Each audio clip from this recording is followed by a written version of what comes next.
Emirates Airlines, 1985. Yeah. Right. Why would somebody think like, I need one of the most luxurious, best airlines in the world in 1985, where UAE itself has not become anything big? Correct. Right? What was going on, and what was the vision for that airline? The vision was we need to bring as many people to the UAE as possible. Okay. And initially, the aircrafts that were used were leased. And they had like, I think, fewer than 5 destinations, or maybe 5 initial destinations that they started with, just to basically move people from those countries to the UAE and back. And then the model also evolved, as you know. I told you, like, things are like, we're not fixated on certain things. We're happy to evolve and to basically adapt. And the model evolved into, okay, no, but people also want to travel elsewhere, and we can help them travel elsewhere at ease, and they can spend that in the UAE going back and forth. The idea was, you know, especially for a city like Dubai, no hydrocarbon resources, focus from the very beginning was on other kind of sectors, as we want to develop those non-oil sectors to become the drivers of economic growth and the engines for future prosperity. And so you have, you know, like when we talk ports or ports development, we have logistics, and then you have one of the leading companies worldwide. And then we talk tourism and aviation, and you have one of the leading companies worldwide. And then you go to Abu Dhabi, and yes, hydrocarbon resources are there, but you also now have a world-leading airline. You also have a world-leading logistics or ports company, and you have also other kind of sovereign wealth funds and companies that invest in infrastructure and other kind of projects.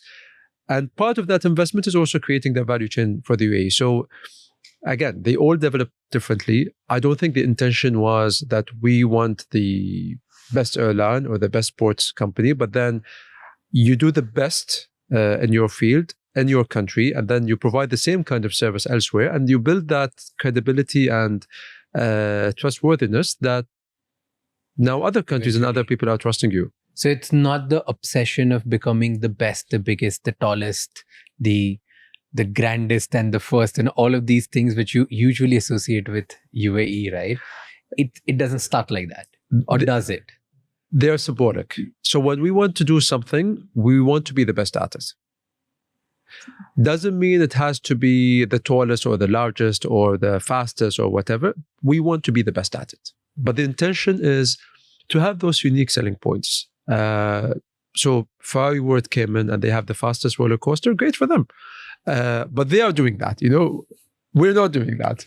And so that's the thing that you can apply to every single thing that we have done. But then, is that the philosophy of UAE and Dubai and Abu Dhabi and all of these places there? Whatever is out there in the world, why don't we get it here? Like all the best things or the nice things or something which is needed or maybe just desiring, let's get it here. We are in middle of desert, we'll build a mall with skiing in it. Like, with snow in it. Like what do you guys do? Well, it's a good way to train if you want to train for skiing before going somewhere and try to be professional. So my kids used to go there. So it's good. You know, like I'm really bad at skiing. Okay. I've tried it ages ago and it was a complete failure.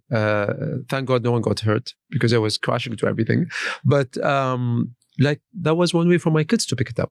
But then that's not the only, like, this was just... I know, I get it. You're like, hey, you know what? My kids need to train, so we'll build a ski house inside a mall. Right. I get it. Again, if that's the reason, I'll be really happy to know that.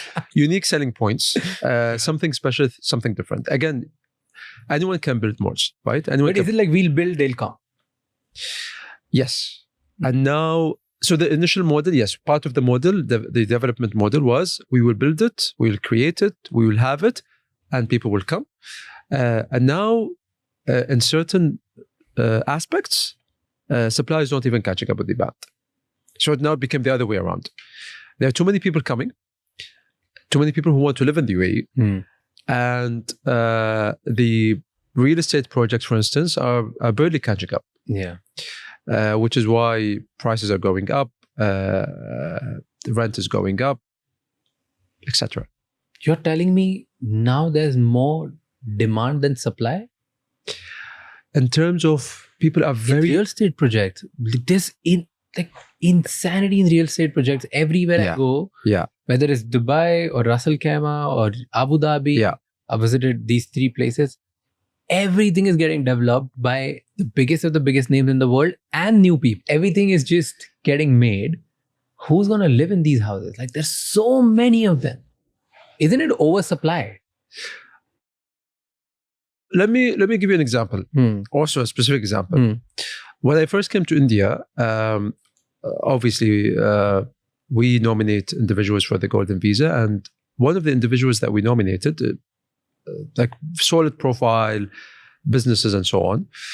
And the first thing he did when he got the Golden Visa was go to the UAE and buy 2 properties. Now, are you going to live in 2 properties simultaneously? No. But, maybe one to live in, one for investment or to lease out. And that's the idea. If you look at like what's happening in the UAE, you would probably find that maybe someone's living in a house, in a home, and their home, and they have another maybe beach house in some other emirate, or an apartment or condo or whatever, and that is for the weekend. Or for example, they would have multiple properties, and people who are not buying the property will be leasing those properties. So the market has developed significantly and in a very sophisticated manner post the 2008 global financial crisis, and has become like the laws and regulations have been changed and updated to make sure that, even if something happens in the future, it's not something as big of a reaction as it was to the global financial crisis. So are there too many projects? Absolutely. Are people buying into all of those projects equally? I highly doubt it, because there are certain developers you might be very familiar with, and other developers you're not familiar with. So you'll probably go with the developers that you're familiar with. And then it's for all those other reasons that I mentioned. Thank you so much ये clip and तक देखने के लिए. अगर आपको और भी ऐसी क्लिप्स देखनी है तो राज शमानी क्लिप्स चैनल को सब्सक्राइब कर लीजिए.